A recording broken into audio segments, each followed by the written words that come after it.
हाँ छात्रों, आज हम आपको राष्ट्रीय पाठचर्या की रूपरेखा 2005 के अंतर्गत दिखाई देता है 2005 के अंतर्गत आपको हम विज्ञान शिक्षण, सामाजिक शिक्षण, कला एवं शारीरिक शिक्षण के विषय में आप बताएंगे। राष्ट्रीय पाठचर्या की रूपरेखा 2005 के अंतर्गत यह पाठचर्या तैयार की गई कि बालकों का सर्वांगीण विकास किस रूप में संभव है। तो इसके पहले हम आपको भाषा शिक्षण, शिक्षक शिक्षण, शिक्षक एवं प्रशिक्षण शिक्षण, बच्चों का दृष्टिकोण, तो इन सब के बारे में हम आपको बता दिए थे। तो विद्यालय शिक्षण, विज्ञान शिक्षण के प्रति क्या दृष्टिकोण सरकार का अपनाया गया था।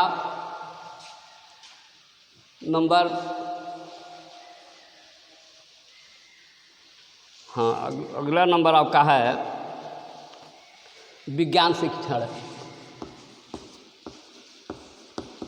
विज्ञान शिक्षण के प्रति दृष्टिकोण। देखिए, आज का युग वैज्ञानिक युग है।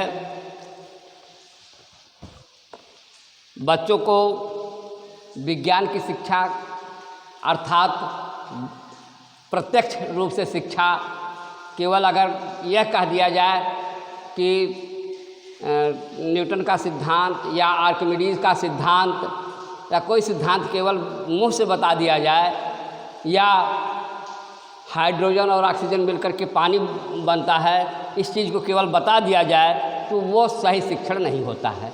इसलिए वैज्ञानिक शिक्षण, विज्ञान शिक्षण के अंतर्गत विज्ञान शिक्षण प्रयोगशाला, उसकी गतिविधि, उसको प्रत्यक्ष देख करके उसको स्पष्ट करना, उसको सत्यापित करना, ये विज्ञान शिक्षण होता है। उच्च प्राथमिक स्तर पर बच्चों को विज्ञान की अवधारणाओं और गतिविधियों एवं पूर्ण प्रयोग के द्वारा समझाने का प्रयास किया जाता है और बच्चों का ध्यान केंद्रित किया जाता है, और उससे बच्चे जो होते हैं स्पष्ट रूप से समझ जाते हैं और वह कभी भी मिटता नहीं और वो संतुष्ट हो जाते हैं। विज्ञान शिक्षण का केंद्र बिंदु बच्चों के स्वाभाविक जिज्ञासा एवं सृजनशीलता को अवसर प्रदान करता है।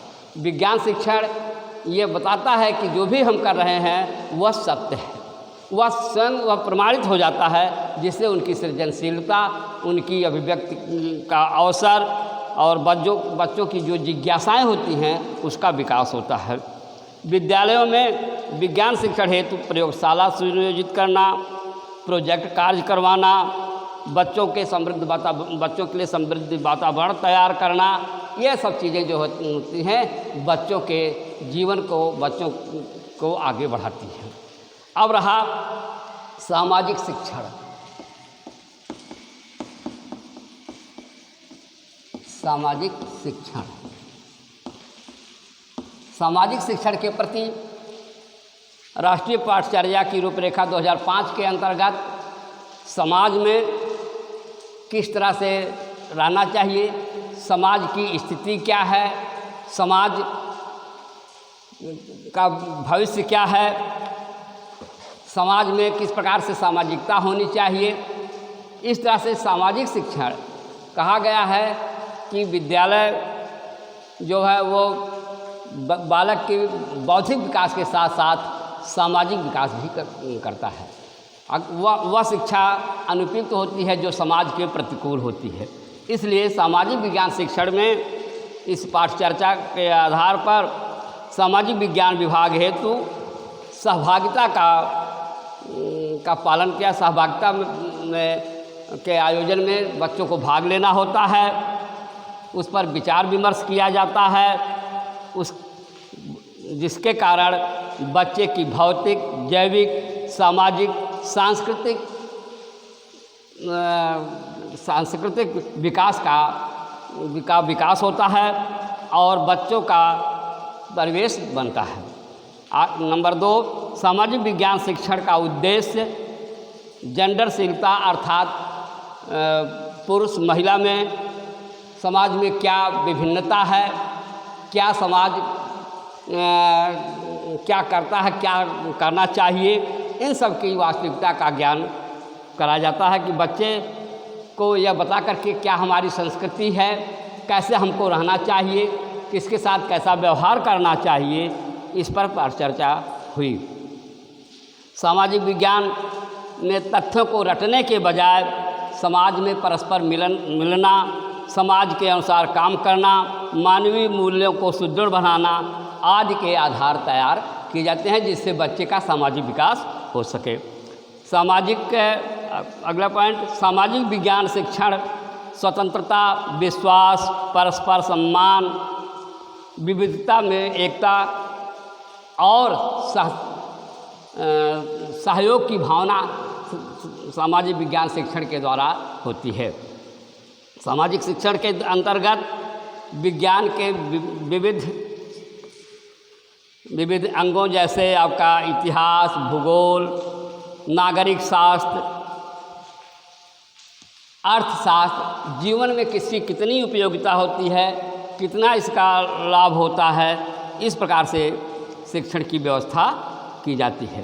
तो सामाजिक विज्ञान का ज्ञान सामाजिक अवसरों को बढ़ावा देने के लिए, समाज में रहने के लिए उसके अपने अनुकूल बनाना, समाज की रीति रिवाजों का पालन करना, समाज में मान सम्मान बढ़ाना, वह जीवन व्यर्थ होता है जो समाज के प्रतिकूल होता है। इसलिए सामाजिक विज्ञान का शिक्षण पर बच्चों पर विशेष जोर दिया गया। अब लास्ट है कला और शारीरिक शिक्षा। कला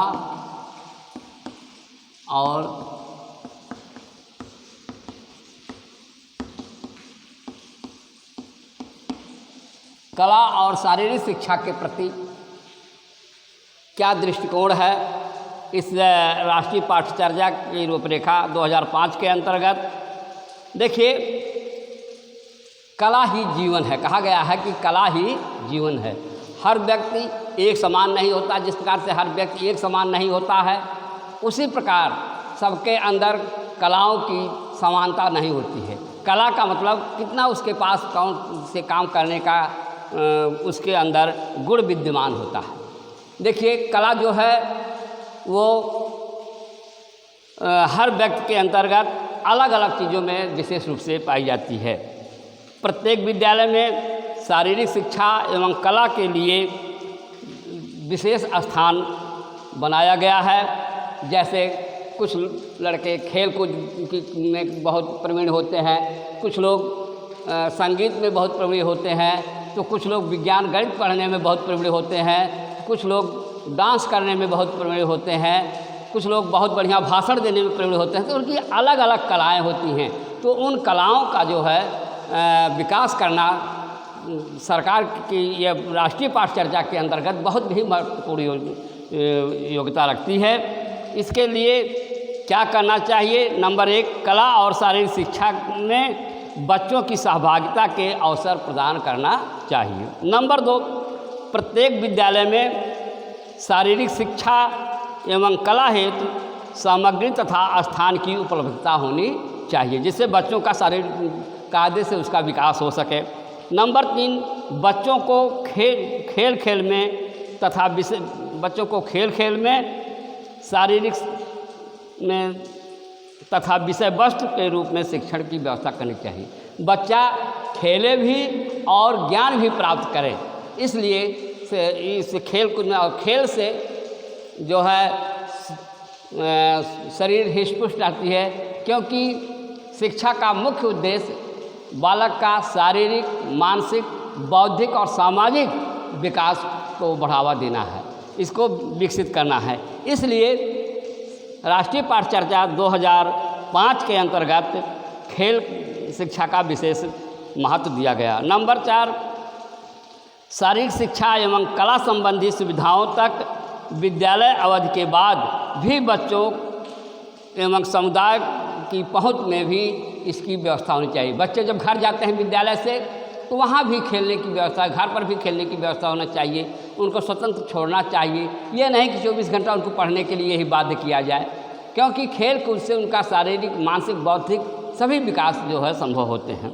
नंबर 5, कला शिक्षण का उद्देश्य सौंदर्यात्मक, वैयक्तिक रोचकता के साथ साथ ज्ञानात्मक और सामाजिक विकास को प्रोत्साहन करना होगा, ताकि बच्चों में खुद की विविध रूपों में व्यक्त करने की क्षमता विकसित हो सके। कला के द्वारा, खेल कूद के द्वारा बच्चे अपनी आंतरिक शक्तियों का पूर्ण विकास करने के लिए सक्षम हो जाते हैं और इससे वो उनका भविष्य आगे बन जाता है। नंबर 6, कला शिक्षण में शास्त्रीय गायन, नृत्य, संगीत के साथ साथ परिवेशीय शिल्प एवं दस्तकारियों को इस प्रकार सम्मिलित करना चाहिए ताकि बच्चों के विद्यालयी शिक्षा के बाहर भी उसकी उपयोगिता सिद्ध हो सके। ये नहीं कि केवल विद्यालय में ही सीखें, केवल विद्यालय में ही वो पढ़ें, केवल विद्यालय में ही खेलें, नहीं, उनका भविष्य जो है उनकी कलाओं के आधार पर, उनकी योग्यता के आधार पर, उनके सामाजिक जीवन में भी उसकी उपयोगिता हो सके। कला शिक्षण में बच्चों को पाठ्यक्रम के स्थान पर शिक्षकों को आधिकारिक संसाधन सामग्री के दृष्टिकोण में रखते हुए ऐसी संसाधन सामग्रियां उपलब्ध कराएं जिससे कि बच्चों को में रुचि पैदा हो और उसके माध्यम से अधिक शिक्षण ग्रहण करने में अपनी रुचि रखें। शारीरिक शिक्षा के अंतर्गत बच्चों को खेलकूद, योग, राष्ट्रीय सेवा योजना, भारत स्काउट एवं गाइड, NCC आदि विभिन्न रूपों के माध्यम से शारीरिक, मानसिक, सामाजिक, बौद्धिक इस तरह से सब विकास का अवसर प्राप्त होता है और बच्चों का सर्वांगीण विकास संभव होता है। इस तरह से